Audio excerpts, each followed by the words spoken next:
राजधानी जयपुर में सुबह 5:30 बजे जो कुछ हुआ उसने पूरे प्रदेश को हिलाकर रख दिया।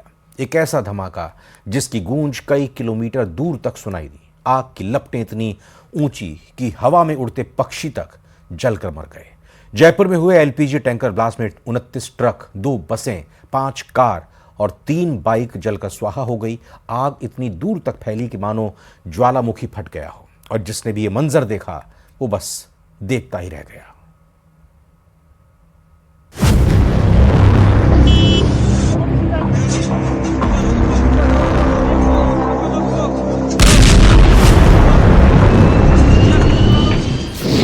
राजधानी में भीषण टक्कर, बम बने टैंकर।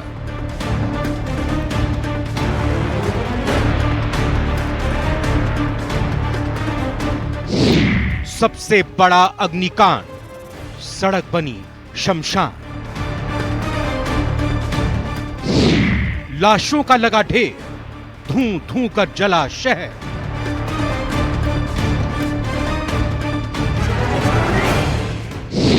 दहन की एक एक खौफनाक तस्वीर। राजधानी जयपुर में भाकरोटा का ये जो अग्निकांड है अपने आप में कई सवाल खड़े कर गया है। सुबह 5:44 पर यह हादसा हुआ, जिसमें धमाके के बाद में आसपास इतनी ज्यादा आग हो गई कि लोगों के समझ में ही नहीं आया कि ये पूरा मामला है क्या।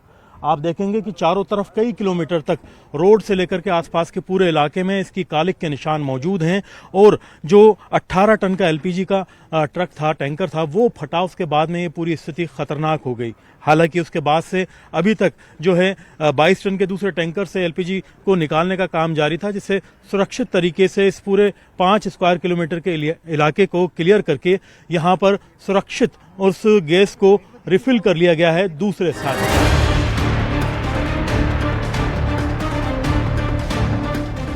ये तस्वीरें डरावनी हैं, ये तस्वीरें भयावह हैं, ये तस्वीरें एलपीजी टैंकर ब्लास्ट की हैं। ब्लास्ट के बाद वहां जो हुआ वो तस्वीरें आपके सामने हैं। चारों तरफ वाहन जले नजर आ रहे हैं। ट्रक, कार, बसें, बाइक, कुछ नहीं बचा।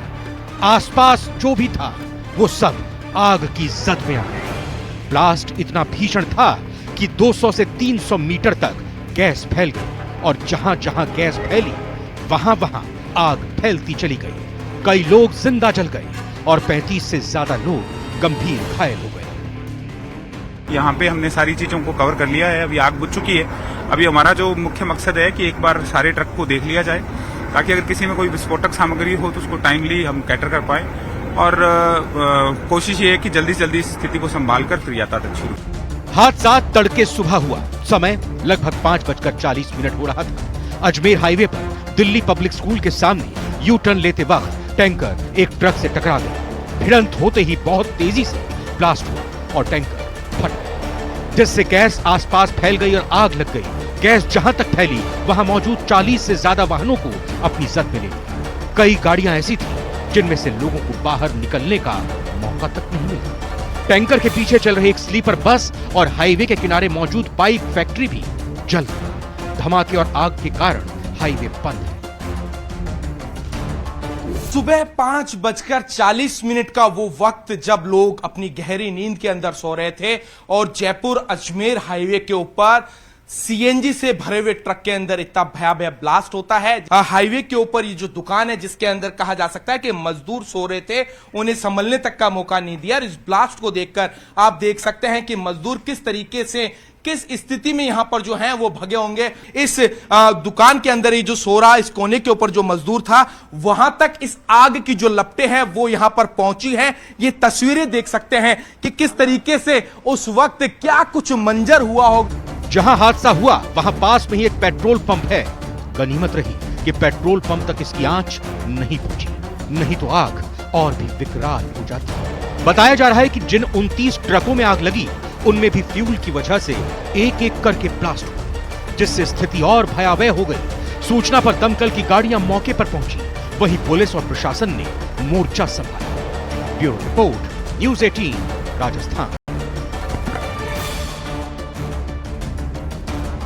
ज़्यादातर लोग ऐसे हैं जो बहुत ही खतरनाक तरीके से जले हैं, क्योंकि जो डॉक्टर्स का कहना है कि न सिर्फ एलपीजी की इंटेंसिटी बल्कि आसपास जो मौजूद धुआं था उसकी वजह से भी उनके रेस्पिरेटरी सिस्टम को खतरनाक तरीके से नुकसान हुआ। इन बड़े सवाल आज तक भी अगर देखें तो वो यही हैं, क्या ये हादसा टाला जा सकता था? क्या इसमें बेहतर रिस्पांस किया जा सकता था? क्या लोगों की जान वक्त रहते बचाई जा सकती थी? क्योंकि ये पूरी सिचुएशन आउट ऑफ कंट्रोल थी।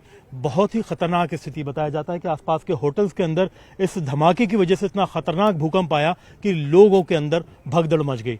आसपास के कई इलाकों में अभी भी कई तरह की अफवाहें चल रही हैं कि कभी भी आग लग सकती है, कभी भी धमाका हो सकता है। ऐसे में अफवाहों पर लगाम देना, इन हालात को कंट्रोल करना और इन तमाम चीज़ों को समझ करके भविष्य में बेहतर रिस्पॉन्स करना बहुत ज़रूरी है।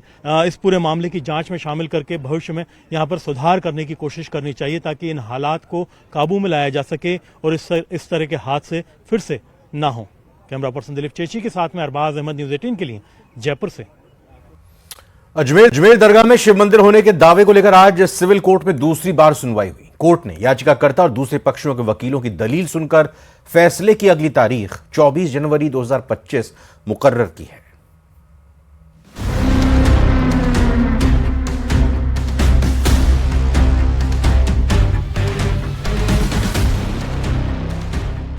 अजमेर दरगाह में शिव मंदिर होने का दावा,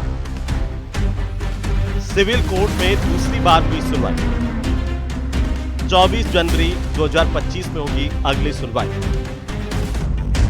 अजमेर दरगाह में शिव मंदिर होने का दावा कितना मजबूत है ये जांच के बाद साबित होगा, लेकिन इस दावे को लेकर दूसरी बार सिविल कोर्ट में सुनवाई हुई, जहां वर्शिप एक्ट समेत कई मुद्दों पर बहस हुई और इसी बीच दरगाह दीवान समेत 5 लोगों ने दरगाह की तरफ से उन्हें पक्षकार बनाने के लिए याचिका दाखिल की है। सभी पक्षों की दलीलें सुनने के बाद कोर्ट ने मामले की अगली सुनवाई 24 जनवरी 2025 में मुकर्रर की है। सुनवाई के दौरान कोर्ट के चारों तरफ सुरक्षा के पुख्ता इंतजाम किए गए। देखिए, आज जो सूट सूचीबद्ध हुई थी उसमें प्रतिवादी को उपस्थित होना था। सारे प्रतिवादीगण आज उपस्थित हुए और उन्होंने सूट का जवाब दावा फाइल करने के लिए समय की मांग की, लेकिन दरगाह कमेटी जो एक पक्षकार है डिफेंडेंट नंबर 1, उनके तरफ से सूट को खारिज करने की एक एप्लीकेशन दी गई ऑर्डर 7 रूल 11 सीपीसी में। उस एप्लीकेशन पर हमने अपना प्रिलिमिनरी ऑब्जेक्शन उठाया कि जब तक जवाब दावा दाखिल नहीं होगा तब तक ये एप्लीकेशन पोषणीय नहीं है, मेंटेनेबल नहीं है। अजमेर सिविल कोर्ट में सुनवाई के लिए सभी पक्षकार शुक्रवार सुबह 11 बजे कोर्ट पहुंचे। इसके बाद कोर्ट में एक एक करके सभी पक्षों ने अपनी बात रखी। याचिकाकर्ता विष्णु गुप्ता के वकील ने कोर्ट में इस मामले में अन्य किसी को पक्षकार न बनाए जाने की मांग रखी। कोर्ट में जिन लोगों ने दरगाह की तरफ से पक्षकार बनने की याचिका दाखिल की है उनमें अंजुमन सैयद जादगान कमेटी, दरगाह दीवान सैयद जैनुअल अली आबेदीन, खादिम गुलाम दस्तगीर अजमेर, बेंगलुरु के अधिवक्ता इमरान और सर्वधर्म ख्वाजा मंदिर समिति पंजाब के राज जैन का नाम शामिल है। इसके साथ ही दरगाह कमेटी के वकील अशोक माथुर ने याचिका को खारिज करने की अर्जी भी लगाई। प्रक्रिया होती है कि जब प्रार्थना पत्र प्रस्तुत किए जाते हैं तो उसका जवाब भी आता है रिकॉर्ड पर। जवाब आने के बाद में वकीलों के बीच में बहस होती है, फिर माननीय न्यायालय वो अपने उस पर निष्कर्ष पे पहुंचता है। तो एक न्यायिक प्रक्रिया थी, उसके तहत आज सुनवाई थी और अगली सुनवाई रखी गई है, लेकिन कोई किसी प्रकार से टिप्पणी नहीं की गई है। बिना टिप्पणी करे सिर्फ प्रार्थना पत्रों के जवाब और अगली सुनवाई हेतु 24 को मैटर रखा गया। 27 नवंबर को अजमेर की ख्वाजा मोइनुद्दीन चिश्ती की दरगाह में संकट मोचन महादेव मंदिर होने का दावा करने वाली याचिका अजमेर सिविल कोर्ट ने स्वीकार की थी। अदालत ने इसे सुनने योग्य माना और 20 दिसंबर को सुनवाई की तारीख दी थी। दरगाह में मंदिर होने का दावा हिंदू सेना के राष्ट्रीय अध्यक्ष विष्णु गुप्ता की ओर से पेश किया गया। बहरहाल अब मामले की सुनवाई 24 जनवरी को होगी और देखने वाली बात होगी कि कोर्ट क्या फैसला सुनाता है। अजमेर से न्यूज़ 18 राजस्थान के लिए अशोक भाटी की रिपोर्ट। जयपुर में टेंट कारोबारी और इवेंट कंपनी से जुड़े व्यापारियों के ठिकानों पर छापेमारी में आयकर विभाग ने 7 करोड़ से ज्यादा कैश बरामद किया। इसके अलावा 1 किलो सोना भी मिला। आयकर इन्वेस्टिगेशन टीम करीब 17 बैंक लॉकर और प्राइवेट लॉकर की भी जांच करेगी।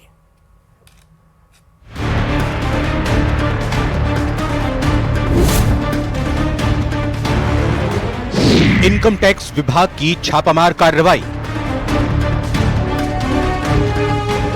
कार्रवाई के दौरान मिला 7 करोड़ से ज्यादा कैश।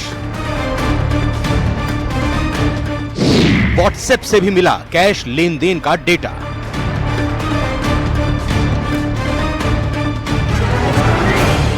आयकर विभाग ने जयपुर में टेंट कारोबारी, इवेंट और वेडिंग प्लानर कंपनी से जुड़े कारोबारियों के करीब 24 ठिकानों पर छापेमारी की है।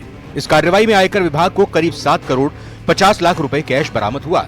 साथ ही 1 किलो सोना भी मिला है। जिन कारोबारियों के ठिकाने पर छापेमारी हुई उस लिस्ट में सबसे बड़ा नाम तालुका टेंट, भावना चारण, प्रीतेश शर्मा, जे ओबेरॉय कैटरर्स, माया बगिया फ्लोरिस्ट, मेप्सोर एक्सपीरियंशियल वेडिंग्स और गुंजल सिंघल का नाम शामिल है, जिनके घर, ऑफिस और गोदाम में आयकर विभाग ने छापेमारी की। जयपुर में आयकर विभाग की इन्वेस्टिगेशन विंग की कार्रवाई जो है गुरुवार से जारी है शहर में, और कई फर्मों पर जो है, कई वेडिंग डेस्टिनेशन की और लग्जरी वेडिंग की फर्मों पर जो है वो कार्रवाई जारी है। अभी तक जो है करीब 7.5 करोड़ रुपए कैश और 1 किलो सोना जो है वो उनके यहाँ से बरामद किया गया है। उसके अलावा जो है 17 लॉकर्स, बैंक लॉकर्स पाए गए हैं और 2 जो है प्राइवेट लॉकर भी मिले हैं। सर्च ऑपरेशन के दौरान आयकर विभाग की टीम को 17 बैंक लॉकर जबकि 2 प्राइवेट लॉकर भी मिले, जिन्हें आयकर इन्वेस्टिगेशन टीम खंगालेगी। इसके अलावा एक्सेल शीट फॉर्मेट में भी लेन देन का काफी डेटा मिला है। कई कारोबारियों के व्हाट्सएप पर भी कैश लेन देन का डेटा मिला है। छापेमारी के दौरान खुलासा हुआ कि शादियों में पैसे के कुछ हिस्से की बिलिंग कराई गई, जबकि बड़ा हिस्सा कैश में था।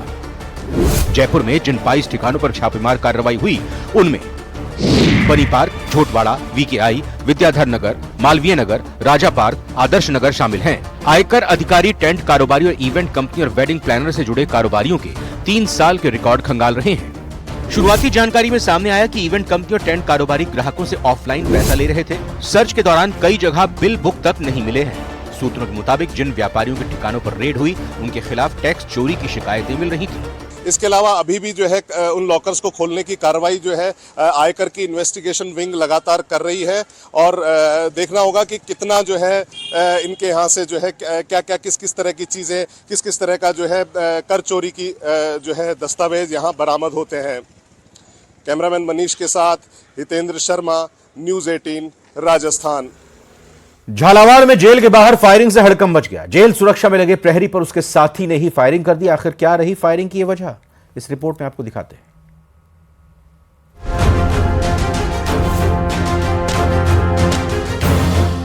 चली गोली, मचा हड़कंप, सवालों में झालावाड़ जेल।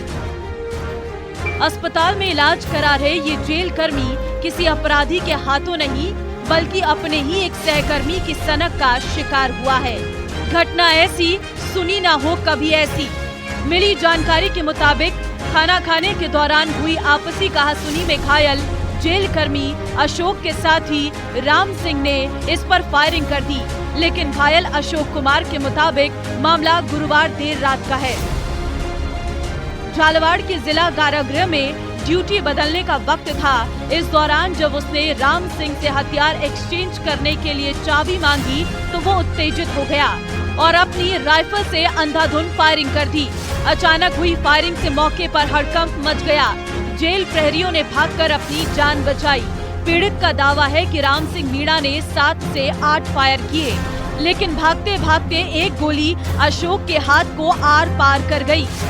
जेल में जैसे रात हमारी गार्ड बदली होती है तो मैं राइफल जमा करा रहे थे। जवान जो ड्यूटी से उतर रहे थे तो मैं चाबी लेने गया राइफल कोर्ट की, जो हथियारों का था, जहाँ हथियार रखते हैं वो कोर्ट होता है, जिससे चाबी लेने गया। जैसे मैंने सबसे कहा कि राइफल रख दो और चाबी दे दो मुझे। उसमें एक राम सिंह मेरा नाम का जवान था, मेरा साथी। उसने बहस की कि मैं राइफल नहीं दूंगा चाबी, मैं राइफल लूँगा। इतने में राइफल उसके पास आई, मैगजीन उसने लगाई, राउंड फायर कर दी, जिसमें मेरे 7 गोलियाँ फायर की उसने। एक गोली मेरे पर हाथ पर लगी। कैसे जैसे बीच बचाव करके मैं किसी के पीछे छुपा। मामले की इत्तला पर कोतवाली पुलिस भी मौके पर पहुंची और हमलावर जवान राम सिंह मीणा को काबू में कर हथियार जब्त कर लिया। फिलहाल घायल जेल प्रहरी अशोक कुमार का जिला अस्पताल में इलाज चल रहा है और पुलिस हमलावर जवान राम सिंह से पूछताछ में जुटी है। प्रारंभिक रूप से हमले का कारण आरोपी जवान का तनाव में होना बताया जा रहा। पुलिस की जांच का चाहे जो नतीजा निकले, लेकिन इस घटना ने जेल प्रशासन पर गंभीर सवाल खड़े कर दिए। न्यूज 18 राजस्थान के लिए झालावाड़ से तरुण शर्मा की रिपोर्ट। उदयपुर में कार ड्राइवर ने सनसनी फैलाई। कैसे? दिल्ली गेट चौराहे पर एक स्कूटी को उसने टक्कर मारी और इसके बाद शहर के मुख्य मार्गों से ले जाते हुए तेज रफ्तार अपनी गाड़ी को अगले टायर में स्कूटी को घसीटते हुए वो दिखाई दिया। दिल्ली गेट से कोट चौराहा, चेतक सर्कल, हाथी पोल, अश्विनी बाजार, सूरज पोल, बापू बाजार होते हुए जोगीवाड़ा पहुंचकर कार चालक कार छोड़कर फरार हो गया। लोगों ने कार के पीछे चलते चलते वीडियो बनाया। कई जगह यातायात पुलिस ने भी कार को रोकने का प्रयास किया लेकिन नहीं रुका ये ड्राइवर, और पुलिस फिलहाल अब कार ड्राइवर की तलाश कर रही है। बिजली का बकाया 38,000 का बिल जमा नहीं कराया तो 3 बिजली कर्मचारी घरेलू कनेक्शन काटने पहुंच गए। कनेक्शन काटने के बाद गुस्साए परिवार के लोगों ने बिजली कर्मियों पर लाठी डंडों से हमला कर दिया। तीनों घायल हो गए जिन्हें अस्पताल में भर्ती किया गया है। पुलिस का कहना है कि रिपोर्ट मिलते ही कार्रवाई करेंगे। यह मामला बाड़मेर के रीको थाना इलाके के रामनगर का है। यह घटना शुक्रवार दोपहर 2 बजे हुई। बताया जाता है कि रामनगर इलाके में सुआ देवी पत्नी चूनाराम के नाम पर 38,000 रुपए का बिल बकाया था। शुक्रवार दोपहर बिजली विभाग से एक टीम बाइक पर मौके पर पहुंची और कनेक्शन काट दिया। इसके बाद 8 से 10 लोगों ने लाठी डंडों से हमला कर दिया।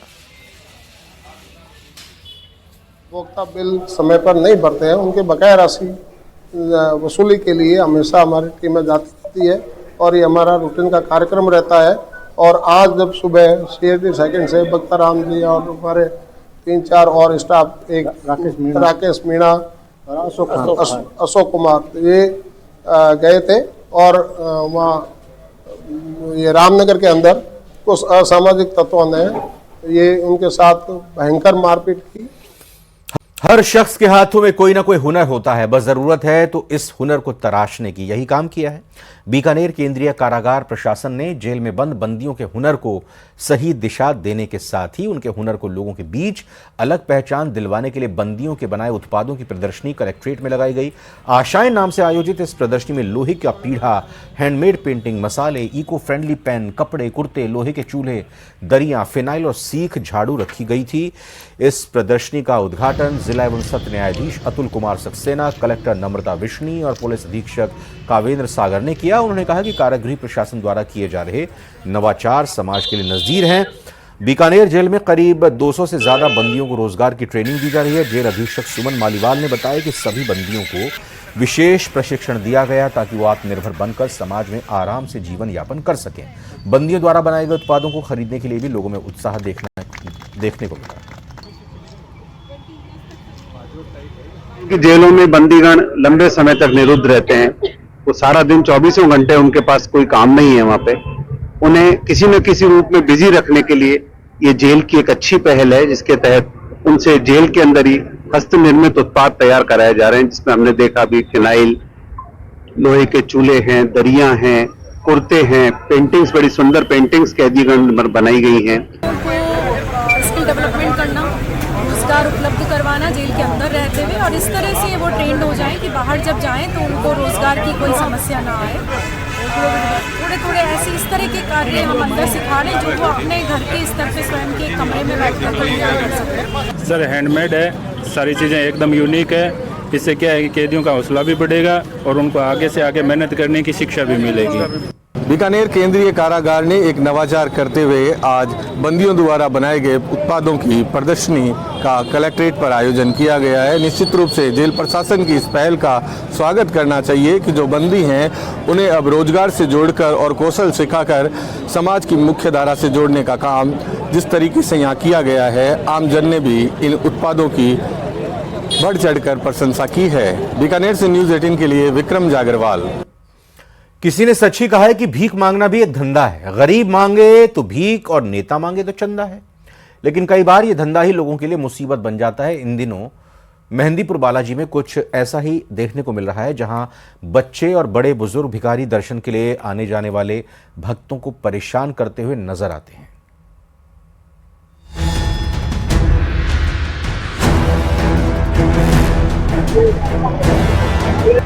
मेहंदीपुर बालाजी में भिखारियों का बोलबाला।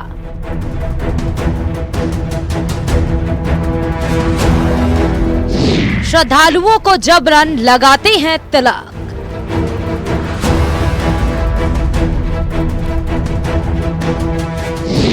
रास्ता रोककर मांगते हैं पैसा।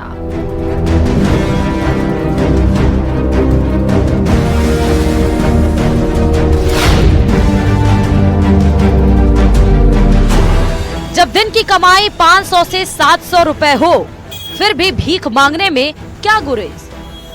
ऐसा बोलकर हम भीख मांगने को प्रमोट नहीं कर रहे, लेकिन हैरान करने वाला ये आंकड़ा हमारी पड़ताल के दौरान सामने आया।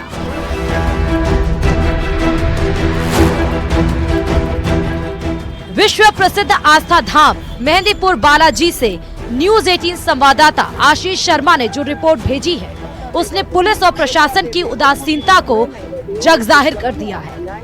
हालांकि लंबे वक्त से इस बात की शिकायत मिल रही थी कि भिखारी आम नागरिकों को परेशान करते हैं, लेकिन अब ये तस्वीरें खुद ब खुद सच्चाई बयां कर रही है।